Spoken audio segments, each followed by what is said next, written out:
Donald Trump is currently celebrating his first 100 days in office, which doesn't make a lot of sense because what is there to celebrate? Nothing.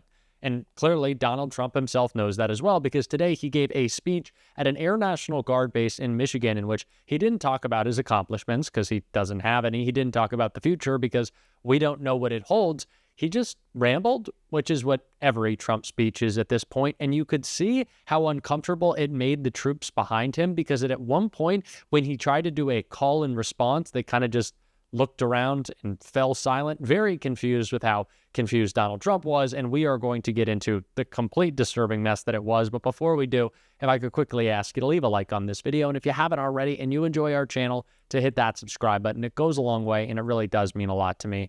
Now, this speech didn't just start out with Donald Trump. It also started out, unfortunately, with our Secretary of Defense, who had this to say. Only because the Commander-in-Chief invited me. Mr. President, thank you for restoring the warrior ethos inside our formations, for rebuilding our military, reestablishing deterrence around the world, and making Americans proud to wear the uniform. That recruiting surge we're seeing right now is because they know they have a Commander-in-Chief that has their back. That's my message to these men and women every single place we go. All I ever wanted when I was in combat was to know that my commander had my back, no matter what. And with Donald J. Trump, that commander has your back. And that means something to the men and women of America, and that's why we're seeing a record surge in recruiting. That's why we're locking down our southern border. That's why our enemies know we mean business, because we have a commander-in-chief that has our back, and he has the back of this base as well. God bless you all. Thank you. I don't know in what world the guy who referred to our service members as suckers and losers and is currently gutting the VA makes anyone prouder of our military than President Biden did, especially when our current Secretary of Defense is a DUI hire who cares more about his makeup than he does our troops. I don't know what Pete Hegseth is trying to say with his pretend brouhaha, his fake patriotism, but it's not playing.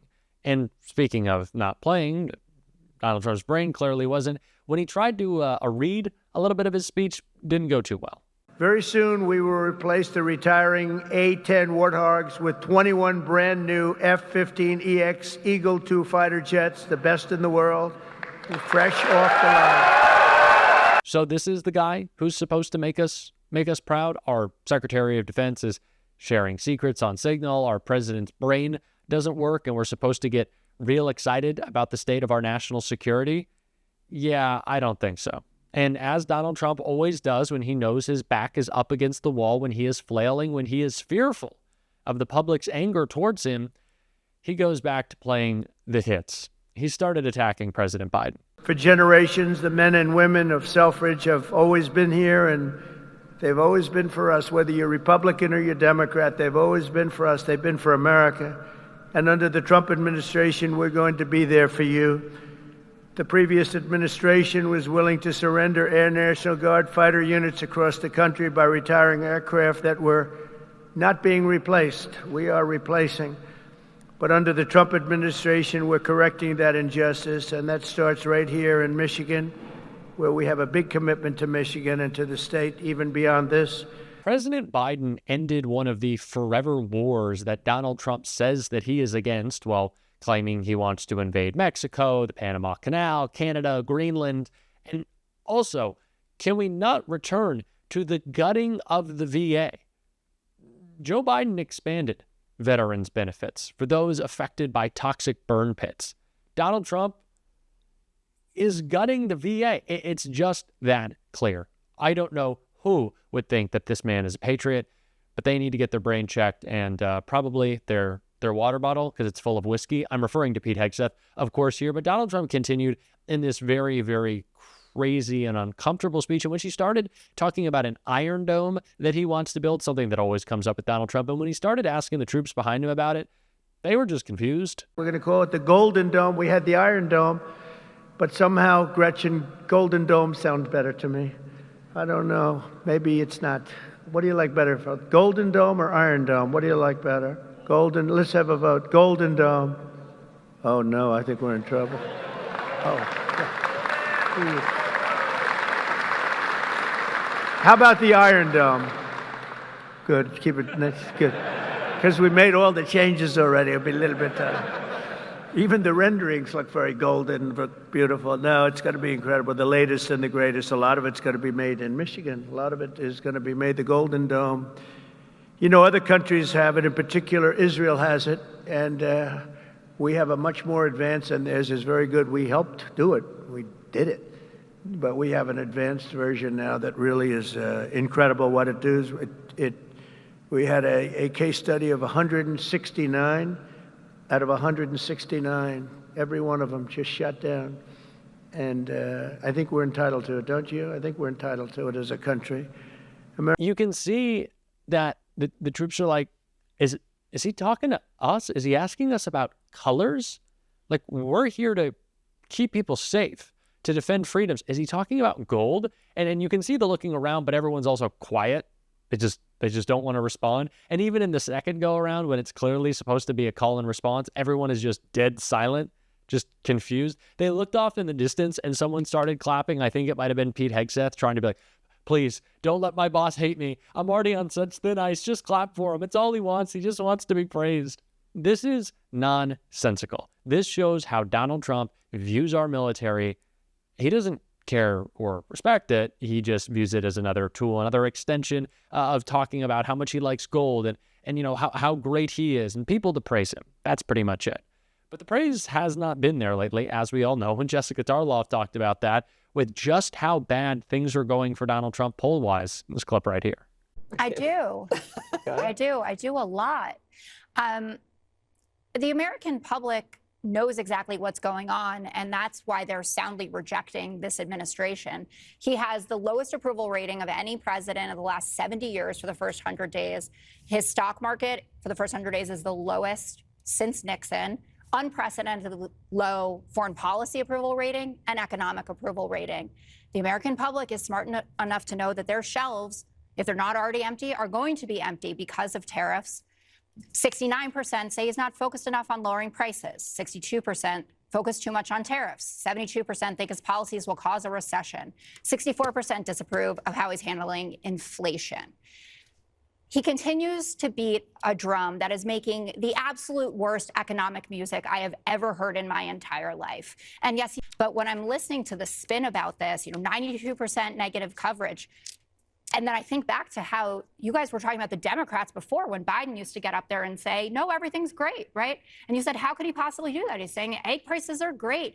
Gas is great. Take a lesson out of your own playbook and admit that this is going badly. Take the L. The Democrats are up 4 to 7 points on the generic ballot. Do you think that means that Donald Trump is doing a good job? Oh, that was a rhetorical question? I just zoned out. I was trying to... Yeah, it is unsurprising that people are not thrilled with the current state of our country and the madman that we have as a president who is losing his mind on the daily and making everyone around him incredibly uncomfortable. That goes for his cabinet. That goes for his staffers. That goes for us all. Donald Trump's poll numbers are a reflection of the incompetence, chaos, and corruption that are constant in his administration, and even those in his administration understand that. Even Republicans do. Even the Fox propaganda outlet does. And that was made very clear by one voter who appeared on Fox today and had this to say about Donald Trump's illegal immigration plan.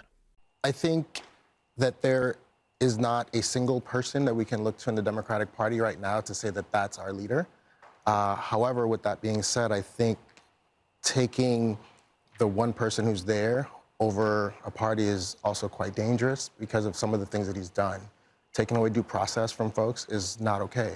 He's quick to call out when he feels like his rights are being infringed upon, and yet the Fifth Amendment says that every person, it doesn't specify citizens, it says every person shall have due process. So we don't guarantee constitutional rights to certain illegal aliens, particularly when they are suspected of violent crimes, which is why we have a finalized deportation list. And it's pretty clear. And I think some of the cases that are public now, individuals were on that. So where are you seeing that due process? I mean, to even get to that point, they must have gone through process. Due process. Okay, so let's look at President Trump as an example. We call him a felon because he has been convicted of felonies. Some of these folks without the actual due process, do not technically qualify as illegal immigrants because they have never had their cases heard. Now, well, wait, with how that did they being get said, here is the question. That's fine. But, you know, there's, just like we say when someone is allegedly being accused of something, it's the same process, right? However they got here, due process is what gives them that status of being illegal or not. So without that process, you're essentially just taking up people off of the streets, giving them this without their actual process and deporting them. Now, am I saying some of these people should not have been deported? No. Do we agree that if you come across our border in an illegal manner that you have committed your first crime? I believe you are entitled to due process. That is the difference. Issues within Homeland Security, issues within manufacturing, jobs, all of it. So when you say destabilization, what exactly do you mean by that? By that I mean the way that the U.S. has led for generations since World War II, it's not been by just us proudly beating our chest. We had a coalition, and we led as a team with others. We were just in the forefront. We have essentially gotten rid of all of our partners around the world with the exception of Israel. That's not true. Of all the craziness of this administration, well, we're just talking about the public-facing perception of Donald Trump. Two things have really stood out to me. First, the inability of his administration to find some cogent or coherent message on tariffs. I know Donald Trump is a very stupid person. I know he doesn't understand what the word tariff means, but the fact that they haven't presented some end goal, some solution, some reason that tariffs are beneficial in a meaningful way just shows how incompetent they are, the chaos happening at the whims of Donald Trump. That's the first thing. The second, the fact that he is able and was able to turn his best issue, his most positive issue in immigration, which never should have been a positive for Donald Trump, into a negative, into a thing people distrust him on, is shocking. It just shows how bad things have gotten and how quickly they have gotten so bad. And I return to this point because I think it is important for Democrats to realize, sure, Donald Trump is historic in his ability to screw things up, but with the right pressure and with the right messaging, we can turn an issue that should be turned. Democrats should be the ones with a positive perception from the public on how we handle immigration. We can be presenting a positive alternative that does not include depriving people of their due process, but instead fixes a system that has been broken for decades. That is what we have the opportunity to do, to take this issue away from Republicans who don't care about it. They just want to talk about it. They just want to fearmonger about it. We have that ability, and we're going to be trying to do so on this show every single day. And if you want to support that, as always, you can hit that subscribe button, leave a like on this video, and if you stuck around at the end, you can drop a blue heart in the comments. And until next time, I'll see you soon.